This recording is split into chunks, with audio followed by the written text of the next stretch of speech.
situation here. Right, and especially if you are a fugitive in this situation and you obviously don't want to be apprehended, maybe don't want to go back to prison or go to prison, you figure I've got nothing to lose. Yeah. You know, I'm going to do everything I can out here. If I die on the road, I die on the road. I'm not trying to be overly graphic or sensational, but that could indeed happen without a helmet, the way he's dressed, at the speed, and the kinds of moves that he's been making.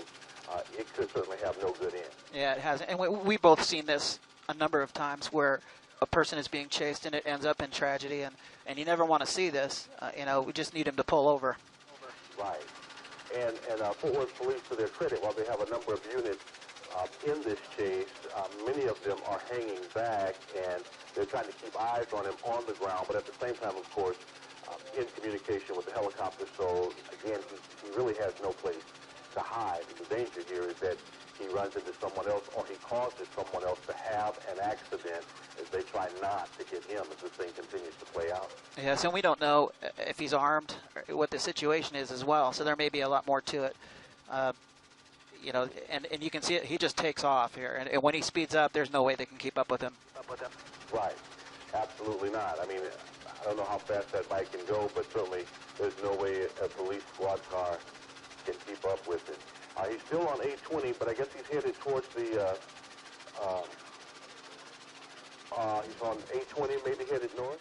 Yep, we're getting directions for you. I have to look at this monitor to, you know, keep the camera on him, so I get disoriented as well. We're checking out. He is on 820.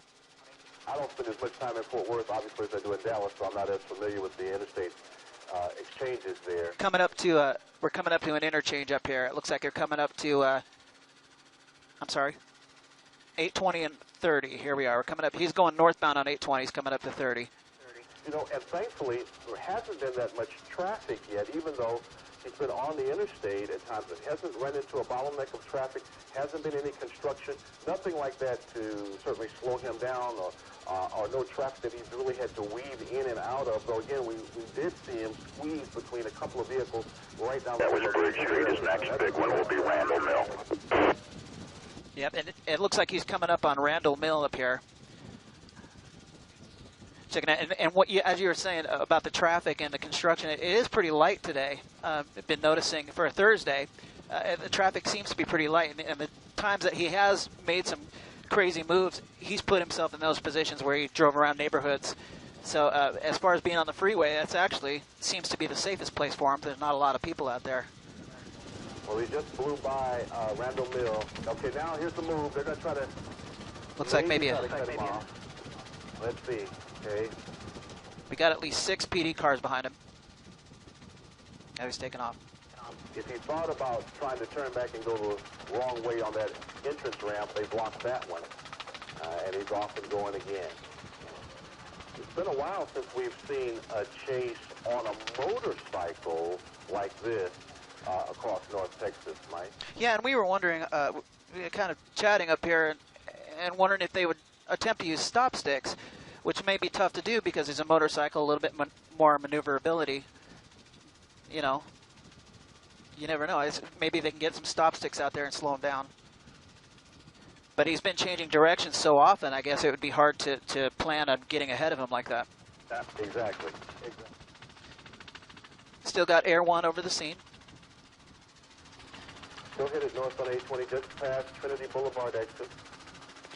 And I'm going to widen out the shot a little bit for you and just show you what we got following. 2 marked PD cars, and there's several unmarked cars laying way back behind that. Let's see if this is I thought maybe that might have been a stop stick, but no.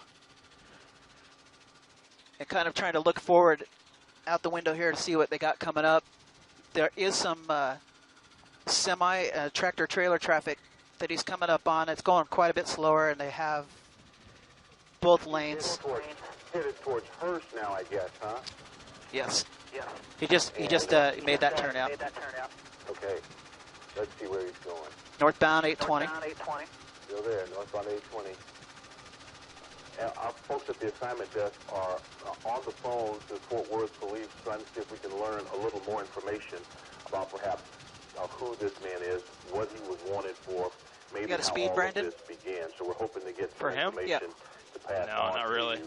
Again, this started maybe, I don't know, perhaps a half hour ago or so. Call out now, my streets if you can. We do know that Fort Worth police initiated this action. Now you see him pulling over. There's a pickup truck, and now, well, he's stopping. He's stopping. He's stopping. They got him. They hop on top of him and take him down off the bike, and there it is. They definitely didn't waste any time getting him in custody.